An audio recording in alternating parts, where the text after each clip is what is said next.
Coming up on We Talk News this week, it's tax season, and the IRS has its eyes on cannabis businesses. An exclusive report with MJBIZ Daily's John Schroyer. Michigan and Illinois set monthly sales records, and a dispensary in Massachusetts challenges the legality of the host agreement. All that and more from 6 states on We Talk News next. We are Pro Cannabis Media.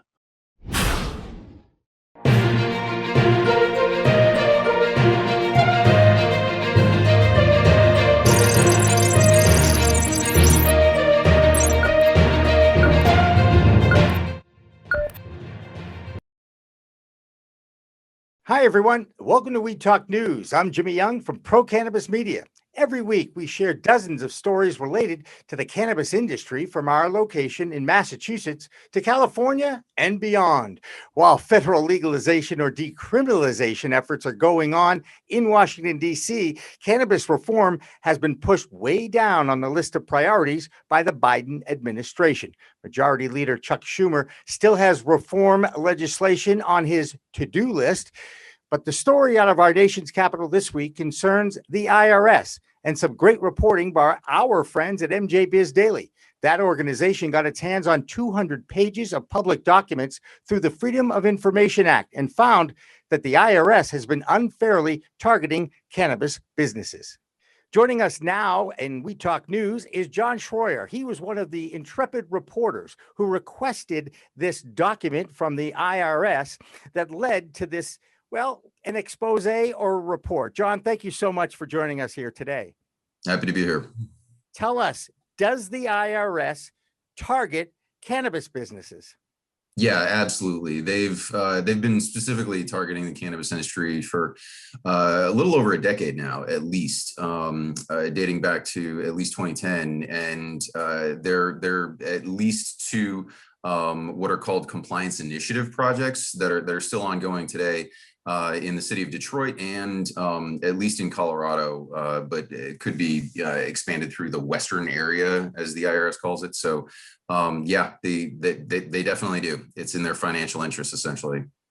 Now, of course, they have trainings that go on for these IRS agents who are looking for discrepancies or in these cannabis businesses. And I noticed in the article that they haven't really updated their presentation or their training since all these states have become legalized. You would think that there might be a little bit of a difference in approach, but that wasn't true, was it? Well, it actually might be. We don't really know for certain on that point because that's kind of one of the problems with the Freedom of Information Act.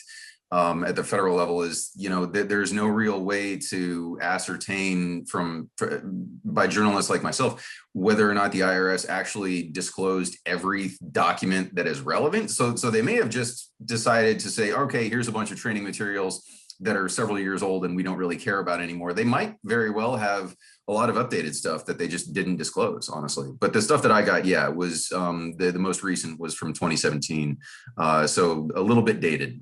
Yeah, a few states have gone legal since 2017. And the other great piece of advice that I took out of this report was if you are a cannabis business and the IRS does want to talk with you, call a tax attorney, right? Yep.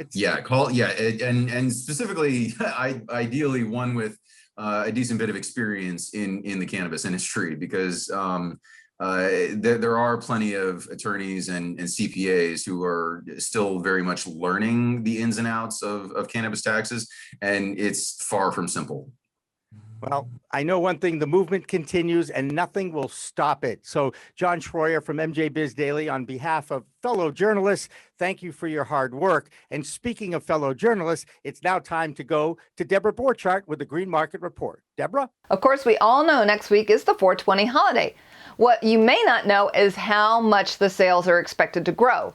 Akerna's predictive data says that on Friday, April 16th, the flash report anticipates 50% growth in daily sales, coming in at $85 million. By the time Tuesday rolls around, those numbers are expected to hit $95 million nationally, bringing a total 420 related sales figure to $370 million. April reported that its revenue dropped versus the last quarter and delivered a whopping net loss of $361 million.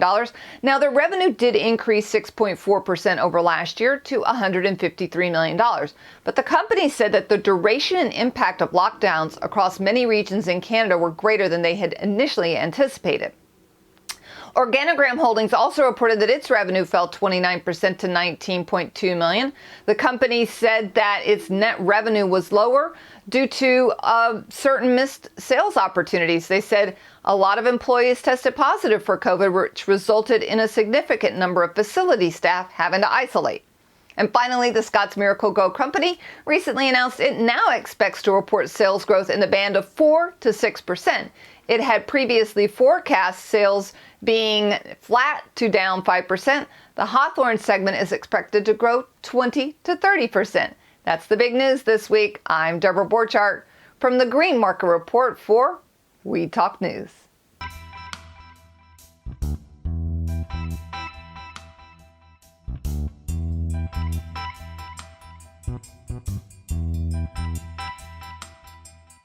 Locally here in Massachusetts, one of the biggest issues during the launch of the adult use market has been the challenge of the host community agreement that licensee applicants have to obtain before they even apply for that license to sell or grow cannabis.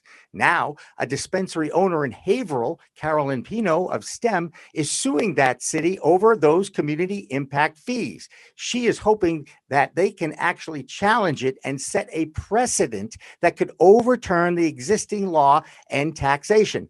Northampton, a progressive town in western Massachusetts, has dropped the controversial 3% impact fee collected from cannabis revenues in their town, explaining that the cannabis businesses are no different than any other business in that town.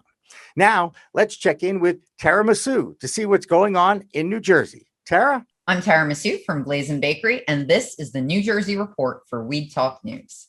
The New Jersey Cannabis Regulatory Commission met for the first time this week. The CRC are the board who will set the rules and regulations for the New Jersey cannabis industry.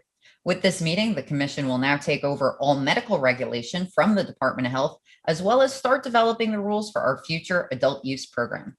In their first 45-minute meeting, the CRC identified 4 core issues of focus: promoting public awareness around new cannabis laws and public health-driven recommendations, establishing safeguards to promote the creation of safe, tested cannabis products, protecting patient access to those products, and the CRC's commitment to assuring social equity within the industry. Additionally, they broke down how the various departments in the commission will be structured and said they will need a few weeks to staff up those departments. CRC Chair Diana Hainu called it an incredible moment in New Jersey history and once again assured residents the commission will prioritize protecting patient access. Fellow Commissioner Maria Del Cid Coso also emphasized the CRC's prioritization of marginalized communities, women, minority, and veteran voices having representation throughout the process. In other news, this Tuesday, the New Jersey Supreme Court unanimously ruled that a construction company must pay the monthly medical cannabis bill of injured employee Vincent Hager. Hager's injury involved a truck dumping cement on him that resulted in a herniated disc causing him back and leg pain. The court determined that unlike private health insurers and government aid programs were not required to cover medical cannabis, private employers are not exempt, upholding the appellate court ruling from last year. I'm Tara Misu for Blazin' Bakery, and this has been the New Jersey Report for Weed Talk News.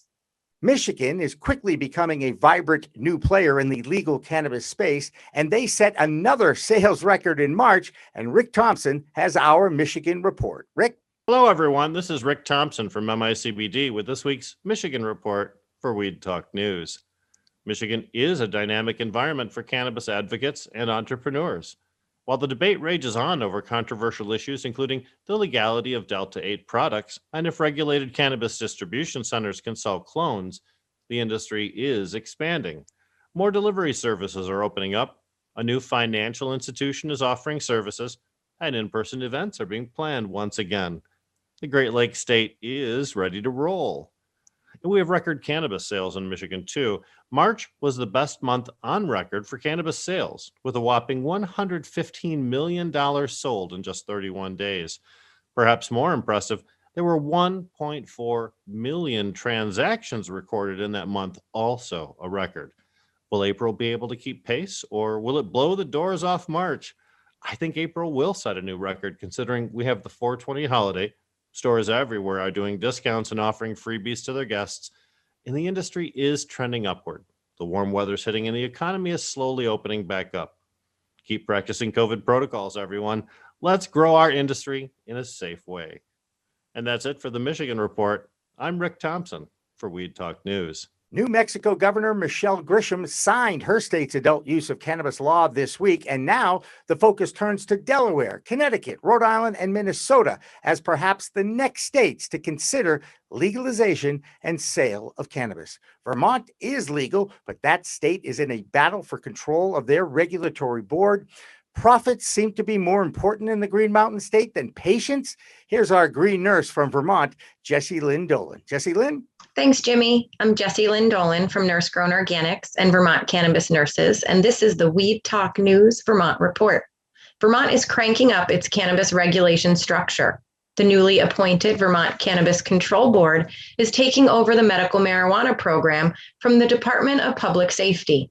A 12-member advisory board will guide the Cannabis Control Board throughout that process. Unfortunately, the makeup of these boards is that none have any medical background at all.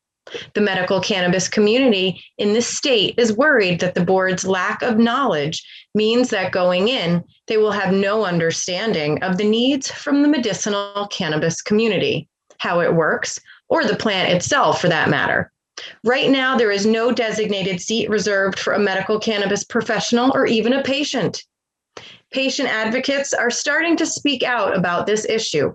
Up to now, the Marijuana for Symptom Relief Oversight Committee has been the only governing body tasked with looking out for the interests and welfare of the state's medical cannabis patients. But there are no plans for this committee to continue into 2022. Jim Romanoff, chair of the committee, spoke to Vermont Public Radio earlier this week, saying that as the new rules are developed, the medical program needs to be preserved, adding, there's a lot of patients out there who are depending on it, so don't leave it behind. Now, there is a lobbying effort in the State House driven by the Vermont Cannabis Trade Association to add a 13th seat to that Cannabis Advisory Board by adding an amendment to the existing bill. That trade association works with 3 of the for-profit medical dispensaries in the state. If the amendment passes, it will literally put profits over patients. In the 17 years of Vermont's medical cannabis program, that group has never successfully advocated for or implemented any of the many needed changes to the medical cannabis program. Don't you think that if the bill passes and creates a 13th seat, it should be reserved for someone who has some medical background or is familiar with medicinal cannabis? This bill also is moving up the date of the transferring of control from the Public Safety Department to the Control Board from May of 2022 to July of this year. Now, there is a possibility that the new adult use program will absorb the medical program's fund rather than offering it to patients. Vermont cannabis patients already lost $300,000 this way in 2017. It's essential these amendments are removed from the bill before it passes. Advocates have launched a virtual campaign asking Vermonters to contact their legislators to help amend this bill. To take action and make some noise, and please do, visit VermontCannabisNerd.com or NurseGrown.com for blog titled Action Alert, advocating for Vermont's MMJ patients. That's the Vermont Report for Weed Talk News. I'm Vermont's cannabis nurse, Jessilyn Dolan. A federally funded research study by the National Institute of Justice concluded that biofluids like blood, saliva, and urine were not reliable indicators of cannabis intoxication. They went on to report that standardized field sobriety tests were also not effective in detecting cannabis impairment. With more from the nation's capital, here's Vote Pro podcast, Phil Adams with the DC Report. Phil? Hi, this is Phil Adams with Vote Pro Podcast, here with the Weed Talk News DC Report. Steve Fox, one of the key figures and staunchest advocates in the cannabis legal reform movement, died this week. The cause of death has not been disclosed. Fox was managing partner at Denver-based VS Strategies and a strategic advisor to the Cannabis Trade Federation. Fox is perhaps best known as the lead drafter of Colorado's first-in-the-nation adult use legalization bill, which passed in 2012.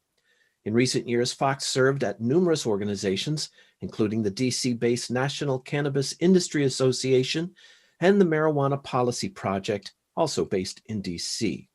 Fox was residing in Bethesda, Maryland at the time of his death. He was 53.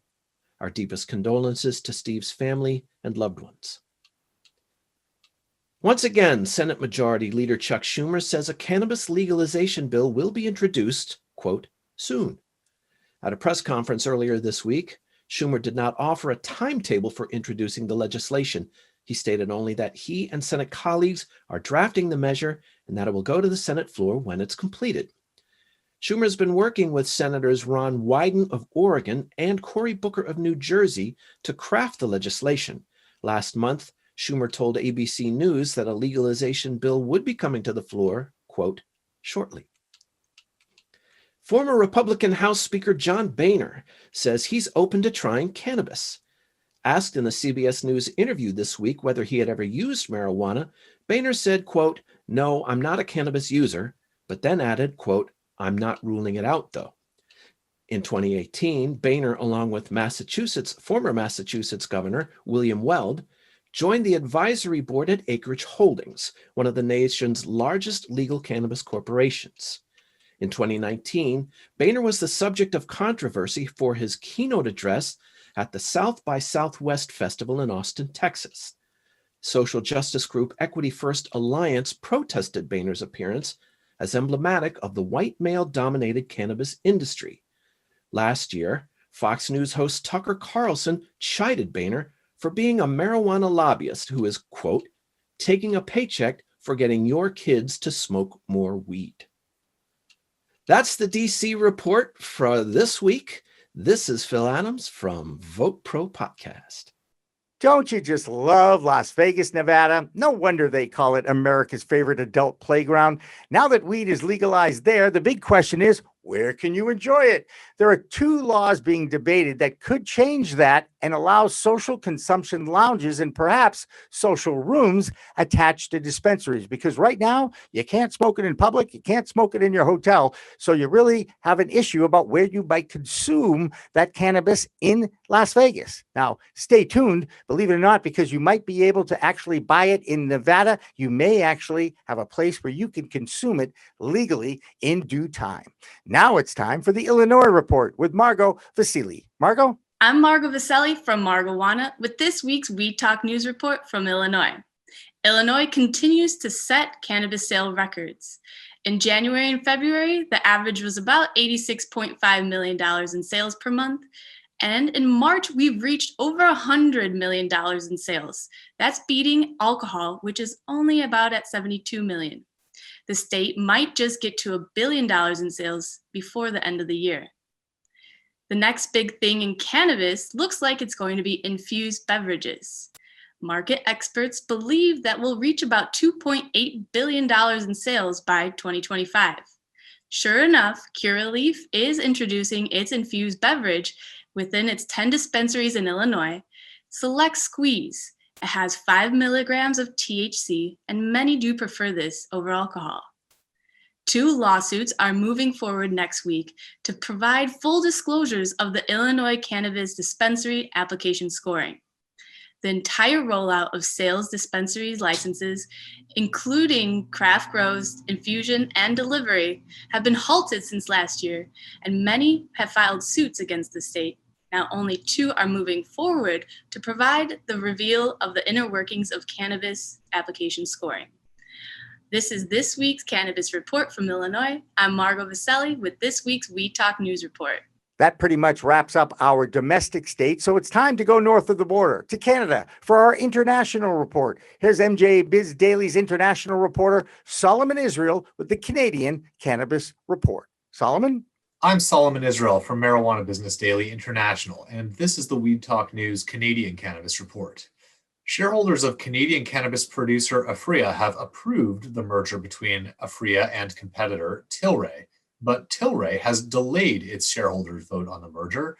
That vote was scheduled for April 16th, but has now been delayed for 2 weeks. Meanwhile, Aphria posted a net loss of 361 million Canadian dollars for its third quarter. Afria's net cannabis revenue fell 24% from the previous quarter. And fellow Canadian producer Organigram also posted declining net revenue for its second quarter, citing falling wholesale revenue and a lower average selling price. Organigram said it had to shut down its production facility in Moncton, New Brunswick during the quarter after some employees tested positive for COVID-19, which led to, quote, missed sales opportunities. You can read all those stories and more at MJBIZdaily.com. I'm Solomon Israel for Marijuana Business Daily. And finally, delivery of food, booze, and weed is already a part of the new pandemic social distancing initiatives, and there are a variety of licensees and companies that actually do that. Now, CEO of the ride-sharing company Uber said on CNBC this week that once cannabis becomes legal at the federal level, his company will take a look at getting into the delivery game. So Uber Eats becomes Uber Buzz, another big company trying to muscle out the little guy in the cannabis universe. That's Weed Talk News for this week. I'm Jimmy Young from Pro Cannabis Media. Remember, it's a whole new world of weed out there. Use it responsibly. PCM TV is supported by Salient Systems, a world leader in video management security, and by Revolutionary Clinics, a medical dispensary where the patient comes first, and by Accounting Buds, your number one CPA specialist for the cannabis industry. Hi, I'm Ben Schauer, New England rep for Salient Video Management Systems. Let me tell you what makes us different in the security space. We're your trusted advisors for all your security needs. I know how complicated the regulations are in cannabis, and working with Salient Systems will be the polar opposite of that. I give free consultations and will walk you through every step of the process so that you can get what you need at the price you can afford. We're robust, we're simple and scalable. We're Salient Systems, your solutions to all your security needs. Please contact me at the information below, and I'm looking forward to being your trusted advisor.